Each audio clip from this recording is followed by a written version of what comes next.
Tu as sûrement entendu parler de Squid Game, cette série coréenne qui a fait un carton mondial sur Netflix. Une saison, 2 saisons, même 3 saisons. Mais c'est quoi exactement Squid Game? Pourquoi tout le monde en parle? Aujourd'hui, je te donne l'explication complète, sans te spoiler, ou presque. Squid Game, c'est l'histoire de Sung Ji-hoon, un homme au bout du rouleau, divorcé, fauché, accro au jeu d'argent. Il accepte de participer à un jeu mystérieux où le gagnant repart avec 45,6 milliards de won. C'est énorme. Mais voilà, ils sont 456 joueurs, tous en galère financière. Le problème, chaque jeu est mortel. Tu perds, tu meurs, simple, violent, terrifiant. Les personnages, c'est ce qui rend la série si captivante. Dans la saison 1, il y a énormément de personnages principaux. En 1, Sung Ji-hoon, joueur 456, le protagoniste. Homme fauché, endetté, joueur compulsif. Attachant mais parfois immature. Il évolue profondément au fil des jeux. Devient le gagnant du Squid Game. En deuxième, Cho Sung-woo, joueur 218, l'ami d'enfance de Ji-hoon. Ancien élève modèle, diplômé d'une grande université. Très intelligent mais désespéré financièrement. Devient de plus en plus sombre et calculateur. En 3, Kang Se-byok, joueuse 067, réfugiée nord-coréenne, calme, méfiante, forte. Joue pour réunir sa famille, très appréciée par les fans. En 4, Abdul Ali, joueur 199, travailleur immigré, Pakistan en Corée. Gentil, loyal, naïf, fait totalement confiance à Sang-woo, ce qui ne finira pas bien.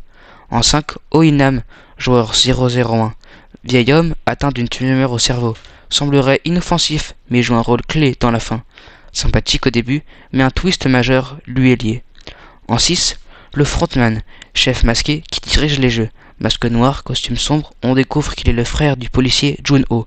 En 7, Won Jun-ho, policier infiltré, se fait passer pour un garde pour enquêter. Il cherche son frère disparu, qui est en fait le frontman. Dans la saison 2, de nouveaux personnages sont de retour, comme Sung Ji-hoon, joueur 456, le grand gagnant de la saison 1. 3 ans après sa victoire, il s'est donné pour mission de détruire l'organisation de l'intérieur. Puis il y a Wong Jin-ho, frontman, joueur 001. Ancien gagnant, demi-frère de Jun-ho, il a pris les commandes du jeu. En saison 2, il revient sous le masque et un faux prénom, pour mettre fin à l'épreuve Ji-hoon. Le détective, Won Jun-ho, est propre frère du frontman. On le retrouve vivant, maintenant policier, en quête de vérité sur l'île, et ceux qui orchestrent les jeux. Puis, en dernier, il y a le recruteur, l'homme Daji, qui endette et kidnappe les participants. Son rôle s'intensifie alors qu'il remobilise la machine infernale. Il y a aussi de nouveaux participants, de nouveaux personnages, comme Ling Jun-hee, joueur 333, ancien influenceur, crypto-ruiné, il entre dans le jeu pour se refaire une santé financière. Kim Jun-hee, joueuse 222, ex-petite amie de Myung-ji, et enceinte, elle tente de surmonter la trahison passée. Kang Dae-ho, joueur 388, ancien militaire, au grand cœur, il se montre loyal et stratégique. Cho Yeon-ju, joueuse 120, ancien soldat transgenre, elle vise à financer sa trahison. Son personnage sensible a suscité un réel débat sur la représentation trans. Park Jun-bae, joueur 390, ami de Ji-hoon, aperçu dans la saison 1, il revient à côté de son mentor dans l'arène.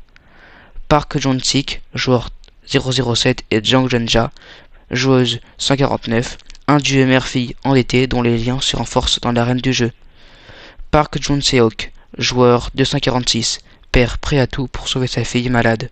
Thanos, joueur 230, rappeur flamboyant, ruiné après un crash, crypto, il incarne chaos et excentricité. Namgyu, joueur 124, subalterne de Thanos, il lui sort le bras droit dans l'arène. Minsu, joueur 125, membre de l'équipe Thanos, jeune et vulnérable. Semi, nouvelle figure du jeu, et développe une relation touchante avec Minsu, joueuse 380. Kang No-eul, déserteur nord-coréenne, devenue garde Pink avec une mission personnelle, retrouver sa fille.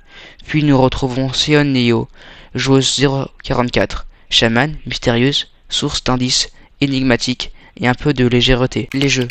Chaque épreuve est inspirée de jeux pour enfants, mais ici, perdre c'est mourir. Tu vois le délire? 1 de 3 soleils, avec une poupée flippante. Le dalgona, où tu dois découper une forme sans casser le biscuit. Une corde à tirer, sauf que y a le vide en dessous. Les billes, entre trahison et émotion. Le pont de verre, version roulette russe. Et enfin, le jeu du calamar, une sorte de balle aux prisonniers coréenne. Chaque jeu pousse les joueurs à faire des choix. Survivre ou trahir. Mais Squid Game, c'est pas juste du sang et du suspense, c'est une vraie critique sociale. Les joueurs sont tous pauvres, endettés et désespérés. Le jeu devient un reflet brutal de notre société. Ceux d'en bas se battent, pendant que ceux d'en haut regardent. Les riches, eux, s'amusent à voir les pauvres mourir, comme un spectacle. Ce qui choque aussi, c'est l'esthétique. Les tenues rouges des gardes, les décors, pastels, presque enfantins. Les masques en forme de carré, triangle rond, comme une console. Et cette bande son, dérangeante. Je ne vais pas te spoiler, mais la fin réserve des révélations chocs. Ji-hoon fait un choix qu'on n'attend pas. On découvre qui est vraiment derrière le jeu et pourquoi. Et la vraie question c'est, que ferais-tu? Et si t'étais à sa place, tu continuerais ou tu dénoncerais tout? Squid Game a explosé car elle est disponible sur Netflix en plusieurs langues. La série a été immédiatement accessible à un large public. Aussi, grâce aux réseaux sociaux, de nombreuses vidéos sur différentes plateformes comme YouTube ou TikTok, des nombreuses théories pour l'avenir de la série. Thriller, drame, dystopie, critique sociale, jeu de survie, ce mélange rend la série captivante pour divers types de spectateurs. Squid Game, c'est bien plus qu'une série, une critique déguisée, un choc visuel et un miroir de notre monde. Et toi, tu crois que tu survivrais à Squid Game? Dis-moi en commentaire. Et si t'as aimé la vidéo, pense à t'abonner avec la cloche de notification pour ne rien rater. I like you.